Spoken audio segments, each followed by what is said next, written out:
Um, I wanted to talk about some things, get some things off my chest, philosophical things.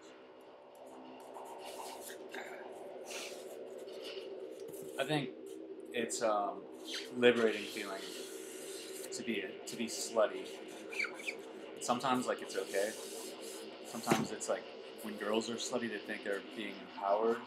Society does, or whoever does. The people who are in charge, the people who write the magazine articles and blogs. Other times it's okay, but they just don't give a fuck. You know, like the Motley Crue, they can do it. They're dudes. They can be slutty. Not as cool. Either way, it feels liberating to be the person who's being slutty and having lots of sex. Because people do seem to like sex.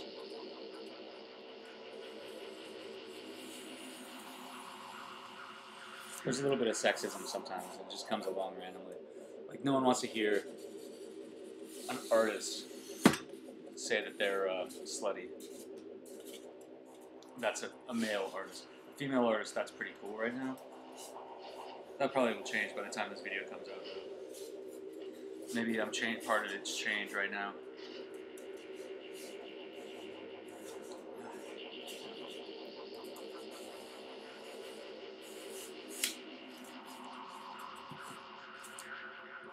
Some other things is like talking backwards is really cool. Even if you don't know what it says, even if you don't know what I'm saying, you know, just knowing that there is a backwards message. It's cool, largely because of the whole like Christian backwards message kind of thing, backmasking secret messages, telling kids to kill themselves or something like that. I mean, at least when I tell people to kill themselves, I'm doing it forwards. I'm just kidding. I don't tell people to kill themselves. I don't think it's a good idea. But apparently there's been some other people, Robert Anton Wilson, Aleister Crowley, other people have made reference to talking backwards messaging, or whatever the hell it is. Either way, it still kind of maintains this kind of rock and roll cool.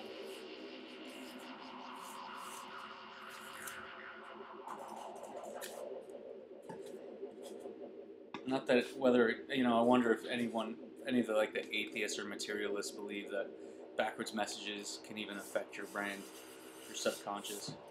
Sometimes I wonder if they believe that there is such a thing as a subconscious materialist.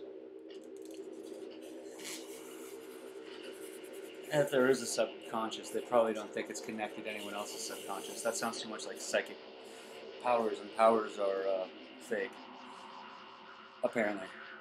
But I wonder about intuition. Like, how intuitive can someone be before they're like pretty much what you would consider to be psychic? And doesn't even the word intuitive kind of mean the same thing as psychic? Whatever, they're more comfortable with the words because it's less voodoo. Less voodoo.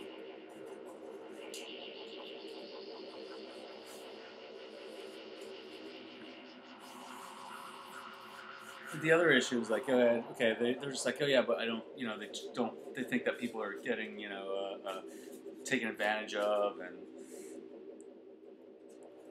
are going off and being violent and becoming fundamentalists or something like that if they believe in things like that. And that, you know, I agree that that's, you know, kind of a risk. I think that not believing in things makes them really not work, though. Like, there's a possibility that humans are going to evolve, right? I mean, it's a possibility. They're going to evolve into these powers, maybe some telepathic powers, ESP, something. Maybe some people already have started to. There seems like there's some people who seem capable of it. Maybe it isn't all smoke and mirrors. Who knows? But I do know there was exercises that you could do, or people were learning it. Someone who was a like fundamentalist materialist would probably fail at it. It's like the anti-placebo effect. Like, you know, people who think they're going to get healed by faith healers sometimes do because of the placebo effect. Well, the materialists are definitely keeping things from happening by their staunch disbelief.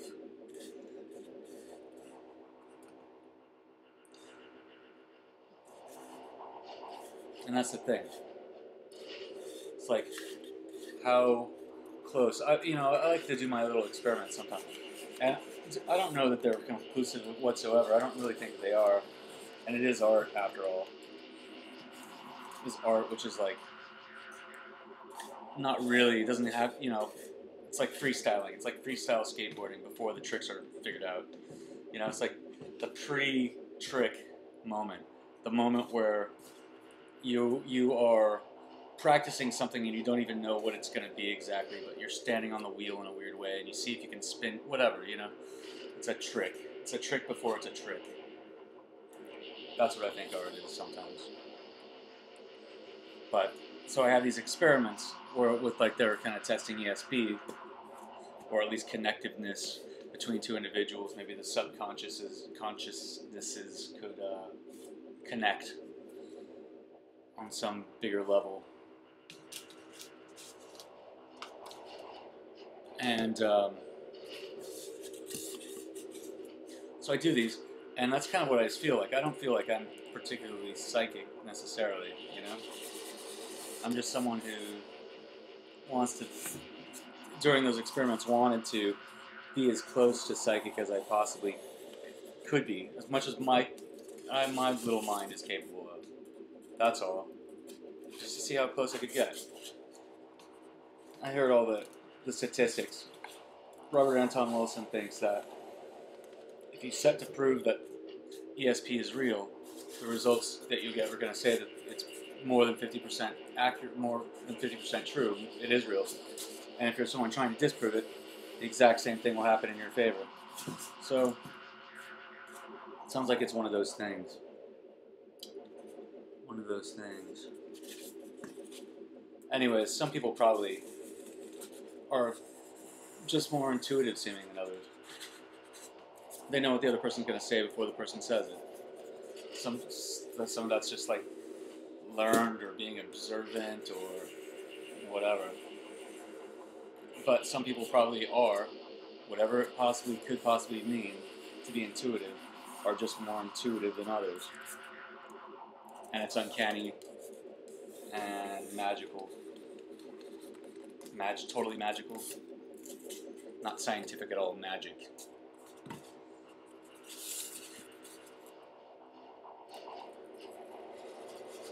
I get in these discussions and I don't even know if I even care. I like to, sometimes I say, I lash out at atheists, people who are like, full-on atheists, but really what I mean is materialists. Those are the people who I have problems with.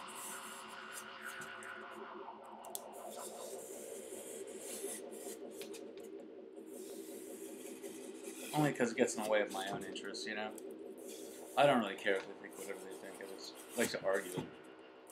It gives me a certain sense of position within the discussion, though, It helps me admit what I think.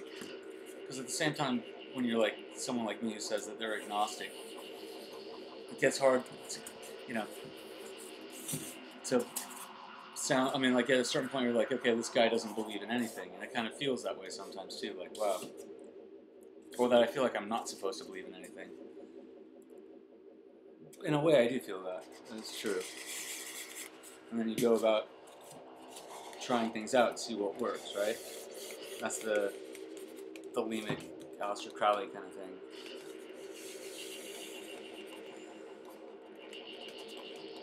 It's kind of scientific, really, if you go about it that way. And they believe that they're scientific as well.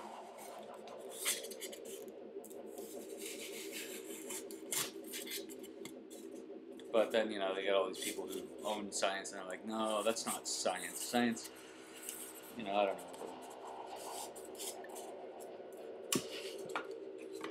It was for that I was thinking that if I were to do it backwards, that it might be something different, the same thing.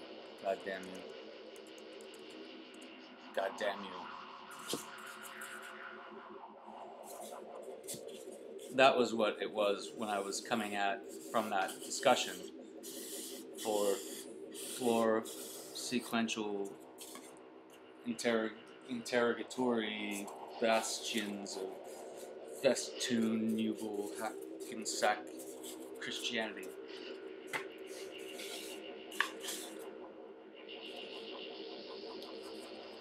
And another thing I have to talk about is being a vegan. Because I started eating vegan, and I sometimes cheat a little bit, like sometimes I eat baked goods, and I'm pretty sure they probably have egg in them, and I'm just like, you know what, I want that baked good. But I do, like, mostly not eat it. But people want to get up on my ass about that. Chan, maybe she'll watch this. Probably not, but, you know, hopefully. She likes to call me out on it as if I'm being like some kind of hypocrite, as if I'm a religious leader telling her to repent, while at the same time having affairs or something. Like I fit into that category because I try to eat vegan. I just try to do it because I think it's going to be healthy or whatever. Then she's like, oh yeah, well, we can't eat French fries then because French fries aren't healthy, and you know, it gets all like, I'm like, yeah, you know, I don't know what her deal is. Fucking defensive. Not my fault she feels guilt because she likes to kill animals. You know, that's part of it. I do think. I know mostly I do it for health. You know, I do it for health, but I do feel like it's kind of all I can do. You know, to the best of my ability, to be moral in my own way, because it's like, you know, chauvinistic. You think of animals, and you think, okay, well, this is okay to kill them because they're lower beings, they're lower creatures. But then you're like, it's not okay to kill humans to eat them. Get the different taboos or whatever. But you know,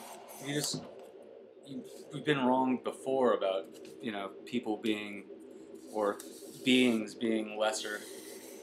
That in Europe, what if the Europeans thought that the Africans were lesser when they took them off to be slaves?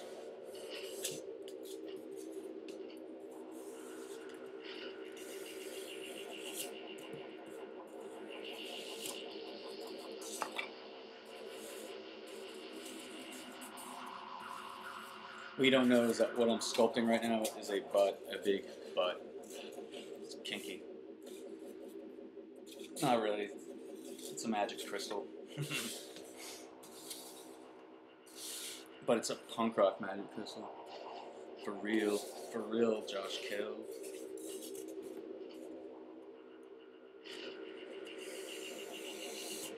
Bunny rabbits, pukas, you know, stuff.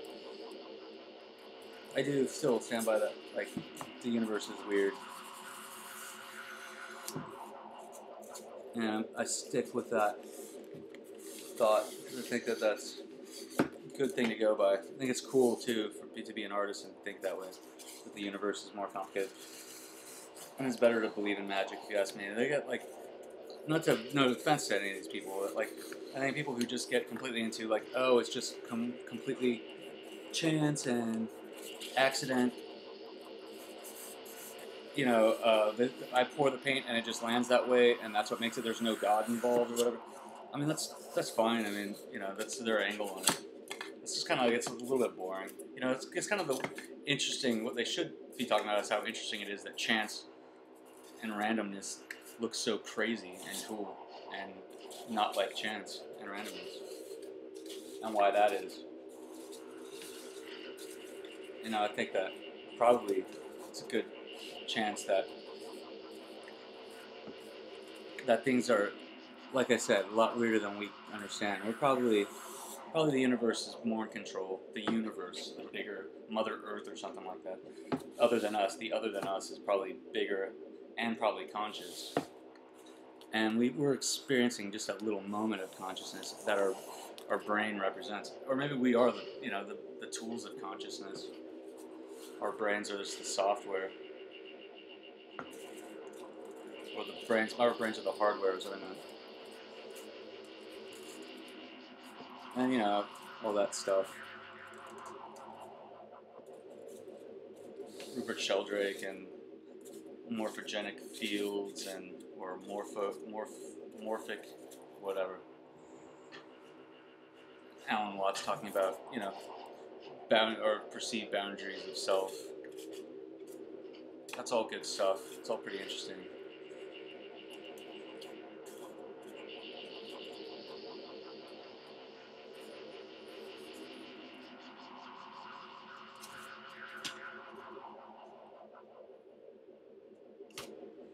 This isn't the kind of stuff that art performances are made of. You know, this kind of talking. This is not art performance talk. I'm going to go through and like cut through this, and I'm going to edit down and find something that's like worth talking about. That's worth listening to. Some people don't do it; they just go for it, and they have everyone sit through their whole discussion. You know, I'm cool with that. I'm still, you know, I'm still trying to learn, like, what the hell. You know what I think about performance art? What I think is cool about performance art? Let's back to skateboarding again. That freestyle trick that Rodney Mullen did when he was a little kid, out there in his backyard, not doing any tricks that other freestylers were doing, but just doing weird things like rolling his board over and probably bouncing on the wheels and doing weird shit. Like, that's not how you ride a skateboard. Well, that was his thing, and he did it, and he like turned it into tricks, and it was kind of amazing. What I like about performance art is that I'm not, like this right here, I don't want to be a video artist. I'm not a video maker, or I don't want to be a filmmaker. Like a lot of artists go to art school and they secretly want to be like rock stars, or they want to be comedians, or actors, filmmakers. They want to be David Lynch. You know, that's all cool. I mean, they're all artists, you know, but they don't want to be just straight up artists. They want to be some other kind that, you know, I don't know, where you get laid more or something like that. I don't know. Or is more respectable amongst your parents' generation or some shit. I don't know what the hell it is, but you know what I like about performance art is it's just pure. It's just that's it. It's not entertainment for the most part. Sometimes it's entertaining. It's not anything. It's just weird, you know. And that's kind of I kind of like that about it. And some people really dislike it for that very reason, but you know, like whatever.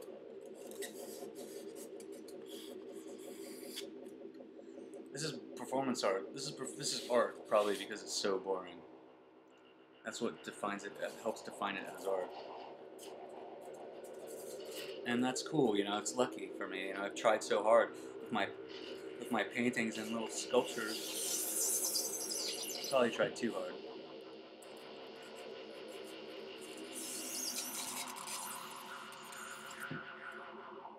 Performance art is the way to go because at least nothing else. When all else fails, I could just be sexy. You know, nobody hardly ever gets into performance art because they want to become models. You know, that's something. But lots of probably comedians and I don't know. You know, it's like people wanting to be models to help their acting career take off or something like that. You know, it's just kind of it's weird. It's like a springboard.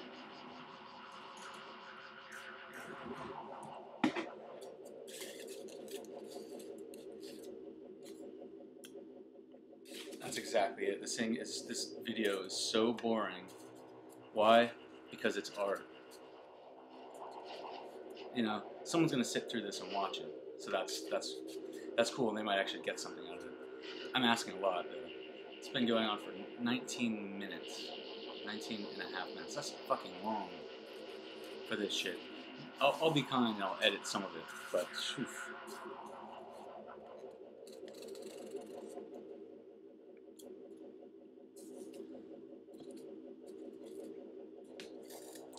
Yeah.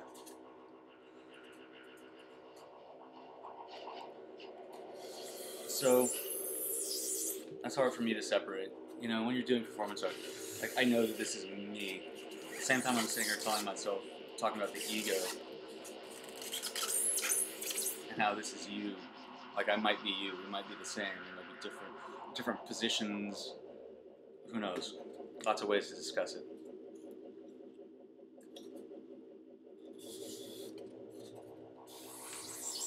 But it's goddamn true that it's possible. And it's really the possibilities, that you don't want to narrow out down. I stay open to the possibilities. If you're a good scientist, materialist, I'm talking to you. If you're a good scientist, you would keep the possibilities open. The ones that you can't describe. You blow off certain things. I know how this scientific establishment blew off Wilhelm Reich, or demonized him rather, not just blew him off, but sent him to hell because they didn't like the sound of his stuff. There's there's books about it. Lots of conspiracy, if you ask me, genuine conspiracy discussion about Wilhelm Reich and his orgone accumulators.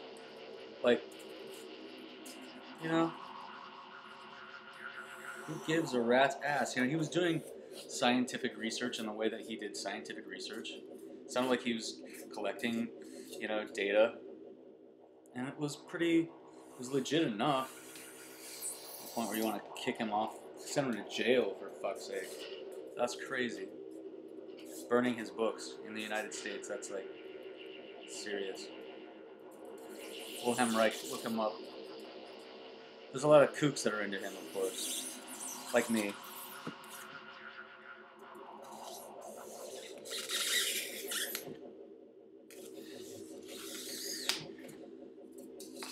You really think that you're going to get to see this thing that I'm making?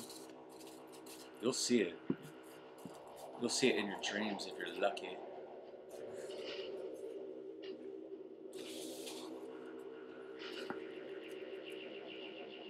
I like to talk about different machismo. I would like to do a whole talk about machismo and defensiveness, even amongst these really open-minded fellows, even probably amongst the gay community, which you think it's a stereotype, mind you, but you'd think that they would be kind of beyond this sort of machismo bullshit, but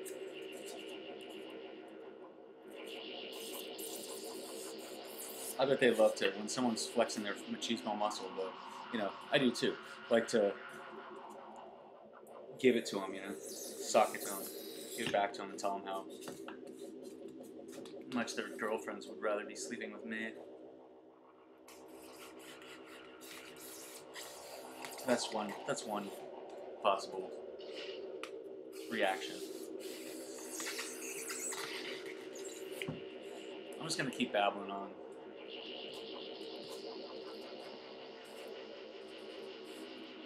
Being a slut, yeah, it's fun to be a slut sometimes. I don't want to hurt anybody's feelings, but what's wrong with having lots of sex? And there's, someone's like, oh, because birth control and blah blah blah blah. I understand, I know. That's what I'm not saying.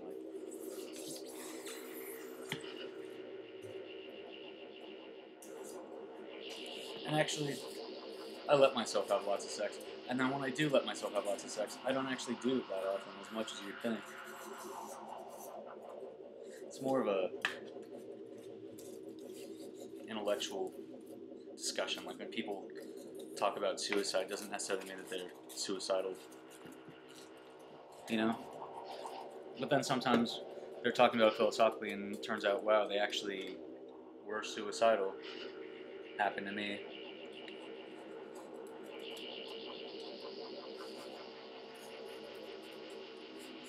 I don't know. Death is very interesting. Sometimes think that we're living in stages of death, various stages of death. Death might be an entity that's always hanging around. And whether that really means anything or not, it's an interesting way of looking at things for me. After Megan hung herself, I was getting into I would listen to The Cure's album Pornography, and that's pretty dark, and I just listen to that and get all into my head and think about death all the time, and I made art about death. and it was kind of cool. It was kind of beautiful. Death and sorrow is kind of beautiful.